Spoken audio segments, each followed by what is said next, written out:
Spending your energy trying to invent a fake, unique method is not only counterproductive, it's exhausting. Because most signature offers are just the same old thing with a bunch of lipstick and a wig slapped on. It's not fooling your clients, and frankly, it probably isn't fooling even you. Most marketing gurus will tell you to invent a name for your process. Slap a shiny new label on a generic offer. Make it sound new, even if it isn't. And that strategy, doesn't it make you a little bit defensive? Like now you have to prove your worth instead of just owning what you know you can do really well? What I've noticed happens in these situations is that people end up discounting. They end up people pleasing. They take on work even if they're not amazing at it. They take on work that isn't their zone of genius because they're not 100% sure what they do, so they feel like they have to do all the things. They get trapped in scarcity thinking. This tension creates low-grade friction that ends up wearing out both the client and you. Instead, I invite you to really spend some energy in identifying and owning your 20%.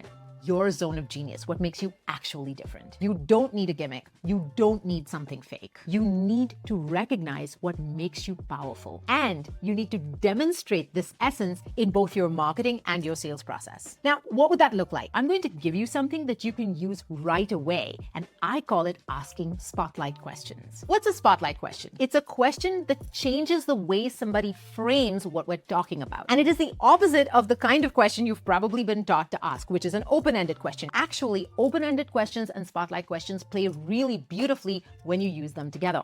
Allow me to demonstrate. Let's say you're a divorce coach. You're going to start by asking an open-ended question. It might be something like, tell me what you're feeling about your ongoing divorce. How are you feeling? It's going to pull out a whole bunch of information and get it all on the table. But what this question automatically does is it puts you in that essence. You're now listening, feeling, you've got that essence in play. You're in your zone of genius. And what's going to happen is you're going to gather information, but mostly what you're helping your client do is process and co-regulate. This is a very important part of the process because spotlight questions deal with the intellect and open-ended questions often deal with emotions, and both are absolutely necessary when making a decision.